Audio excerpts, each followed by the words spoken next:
സംസ്ഥാനത്തുടനീളം എല്ലാ ജില്ലകളിലും അതീവ ജാഗ്രത പ്രഖ്യാപിച്ചു.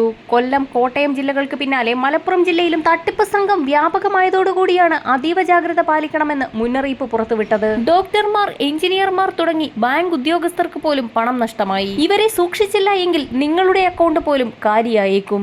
മൊബൈൽ ഫോൺ ഉപയോഗിക്കുന്ന ആളുകളെല്ലാം തന്നെ പ്രത്യേകം ശ്രദ്ധിക്കുക. ഡിജിറ്റൽ അറസ്റ്റിൽ മുന്നറിയിപ്പ് നൽകുകയാണ് കേന്ദ്ര സർക്കാർ. ഇത്തരത്തിലുള്ള അറസ്റ്റുകൾ പല രീതിയിലും നടക്കുന്നുണ്ട്.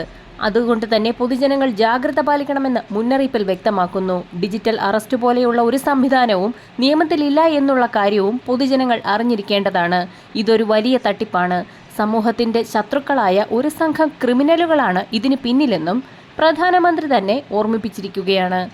ഇത്തരം തട്ടിപ്പുകളെ നേരിടാൻ വിവിധ അന്വേഷണ ഏജൻസികൾ സംസ്ഥാന സർക്കാരുകളുമായി സഹകരിച്ച് പ്രവർത്തിക്കുകയാണ്. ഈ ഏജൻസികൾക്കിടയിൽ ഏകോപനം സാധ്യമാവാൻ നാഷണൽ സൈബർ കോർഡിനേഷൻ സെന്റർ സ്ഥാപിച്ചിട്ടുണ്ടെന്നും പ്രധാനമന്ത്രി അറിയിച്ചിട്ടുണ്ട്. ഡിജിറ്റൽ അറസ്റ്റ് തട്ടിപ്പിന് പിന്നിലുള്ളവർ പോലീസ്, അതുപോലെ തന്നെ CBI, RBI അല്ലെങ്കിൽ നാർക്കോട്ടിക് ഉദ്യോഗസ്ഥർ എന്ന വ്യാജേനയാണ് ഫോൺ ചെയ്യുക. അവർ വളരെ ആത്മവിശ്വാസത്തോടെയായിരിക്കും സംസാരിക്കുക.